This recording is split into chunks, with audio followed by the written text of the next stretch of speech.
جی میں Bashir Ahmad Jagal anti militancy front پردھان all India, اور میں نے آج گل صاحب کو یہاں یوٹی پریزیڈنٹ نکت کیا ہے، اور یہ میڈم جو ہے وائس پریزیڈنٹ میلا ونگ اور ایک ایڈوائزر بھارتی جی. تو ان کے یہ چیزیں کہ اس میں جتنے بھی ہے میلا کا جو بھی کام ہوگا اس کا ان کی ذمہ داری ہے، باقی جو کام ہے وہ اب گل صاحب کی ذمہ داری ہے. اور ہم نے جو جتنی بھی کمیٹیاں پہلے جتنی بھی بنائی ہیں اینٹی ملٹنسی فرنٹ کی، وہ سب ہم نے ختم کر کے اس کے بعد آج اس کے ادھیکشتا میں یہاں سے جموں کشمیر کی جتنی بھی ڈسٹرکٹ ہیں ان میں کمیٹیاں یہ بنائیں گے، اور انہی کے تھرو یہ سب کام چلے گا. بھیا ایک منٹ. تو باقی لائیو چل رہا ہے، لائیو جی.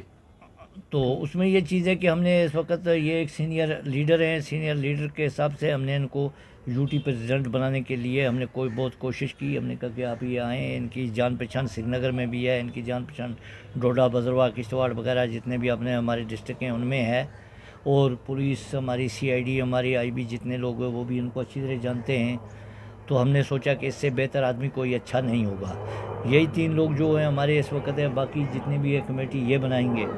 اور دوسرا مسئلہ یہ ہے کہ جو ہمارے مائیگرینٹ اس وقت سٹرگل کر رہے ہیں، جو اس وقت 30 سال سے یا 25 سال سے جموں کے اندر مائیگرینٹ ہیں، وہ کوئی پولیس سے جڑا رہا، کوئی آرمی سے رہا، کوئی بی ایس ایف سے رہا، کوئی ادر ایجنسیوں سے رہا. تو 30 سال کے اندر وہ لوگوں نے ملٹنسی کو ختم کرنے میں اہم رول ادا کیا. اور اس وقت ان کی جو ریلیف بند کر کے اس وقت ان کو نہتا چھوڑ دیا. اور ہمارا جو پاکستان آئی ایس آئی کا جو مشن ہے کہ اس کا مشن یہاں کامیاب انہی لوگوں نے نہیں ہونے دیا، کیونکہ یہ جو لوکل لوگ تھے انہوں نے ملٹنسی کو ختم کیا. ملٹنسی کو ختم کرنے میں اہم رول ادا کیا، جس کے سب کے پاس سرٹیفکیٹ ہیں، بڑے بڑے افسروں کے ہیں، اور اس کے لیے اس وقت یہ نہاتے ہیں بیچارے. ان کو کوئی بھی سہایتا یہاں پر نہیں ہے. وہی ایک سہایتا تھی ان کی، کچھ راشن مل رہا تھا، کچھ پیسے مل رہے تھے. نہ اس وقت ان کے پاس کوئی بجلی بل دینے کے قابل ہے، نہ کچھ ان کے پاس دودھ ہے. ان کے بچے فیس کے بغیر محروم ہیں.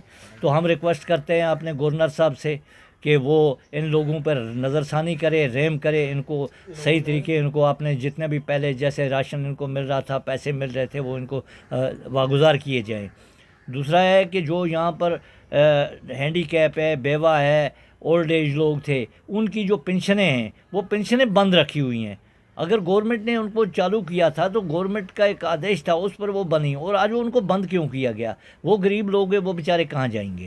اس لیے ہم یہ ریکویسٹ کرتے ہیں اپنے اعلیٰ افسروں سے، جو اتنے اپنے گورنر صاحب ہے یا جو چیف سیکرٹری صاحب ہے، کہ وہ مہربانی کرے پبلک کو اگر راحت دے سکتے ہو تو راحت دو. اگر پبلک کو بیچارے غریبوں کو کیسے وہ کیا کریں گے، کس کے پاس جائیں گے؟ کسی اعلیٰ افسر کے پاس وہ پہنچ نہیں سکتے ہیں، نہ ان کے پاس ان کی اتنی گنجائش ہے پہنچنے کی. تو ہم یہ چاہتے ہیں کہ ان لوگوں پر رحم کرے، ان مائیگرینٹوں پر کرے، اور ان لوگوں پر کرے جو وہ اولڈ ایج پینشن والے ہیں، یا بیوہ پینشن ہے، ہینڈی کیپ لوگ ہیں، ان لوگوں کو وہ پینشنیں واگزار کی جائیں.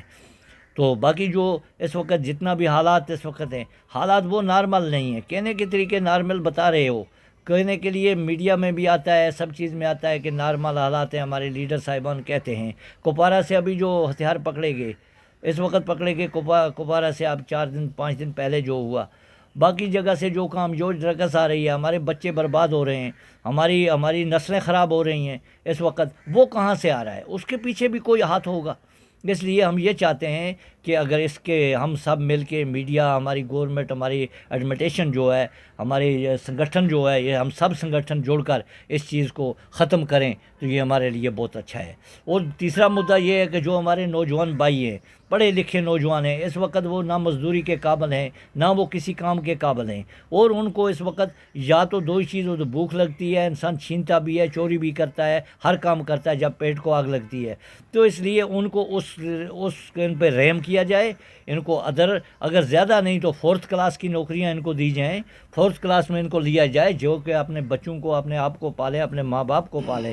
یہی ہماری گورنمنٹ بنانے کا ایک مسئلہ ہوتا ہے. گورنمنٹ کا مطلب ہی یہی ہوتا ہے.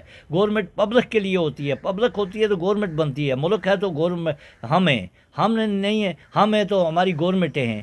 جب ہم اس پر دھیان نہیں کہیں گے، کرسی جب مل گئی تو ہمارے لوگ کرسی سے چپک جاتے ہیں، پھر ان غریبوں کا دھیان نہیں دے رہے، تو ہم ریکویسٹ کریں گے ہر ایک آدمی سے کہ وہ اس وقت ہمارے پاس بڑی ہستی گورنر صاحب ہیں، چیف سیکرٹری صاحب ہیں، ہمارے اس وقت کمشنر صاحب ہیں، ہمارے S P D S P ہمارے آئی جی صاحب ہیں، ڈی جی صاحب ہیں، تو یہ اس چیز پہ نظر ثانی کریں، اور پبلک کے اندر جو بھی یہ ایسے کام ہیں، جو یہ فتنے فساد ہیں، کیونکہ جو ہم ملٹنسی کے اندر بہت طریقے رہے، یہ جو ہم نے سنگٹھن بنایا یہ ایسے نہیں بنایا تھا، یہ کچھ اس کا مطلب ہے بنانے کا، کیونکہ اس وقت جو پاکستان آئی ایس آئی ہے اس کا مقصد ہی ساتھ دیا آرمی کا، پولیس کا وغیرہ کا۔ اب ان کو ختم کرو کس طریقے، کیونکہ یہ جموں میں سیٹل ہیں، ان کو وہاں سے ان کی ریلیف بند کرواؤ، ان کی ریلیف کو ختم کرواؤ، یہ کشمیر میں آئیں، آسانی سے ان کو ہم مار دیں۔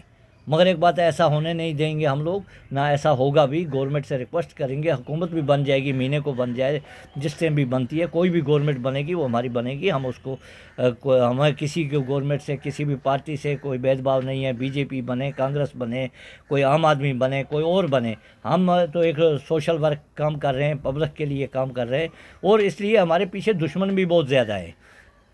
جو دشمن کو یہ بھاؤ نہیں رہا ہے، یہ پیٹ میں نہیں اتر رہا ہے کہ ہم یہ کام کیوں کر رہے ہیں، تو ہمارا دیش ہے، ہمارا ملک ہے، ہم اس کے لیے کام کریں گے، اپنا ایک خون کا ایک ایک قطرہ بھی دینے کے لیے تیار ہیں، اور ہم اپنے آفیسروں سے، اپنی ایجنسیوں سے، اپنی ایڈمنسٹریشن کے ساتھ کھڑے ہیں، وہ بھی ہمارے ساتھ رہے، ہم یہ چاہتے ہیں۔ باقی ہمارے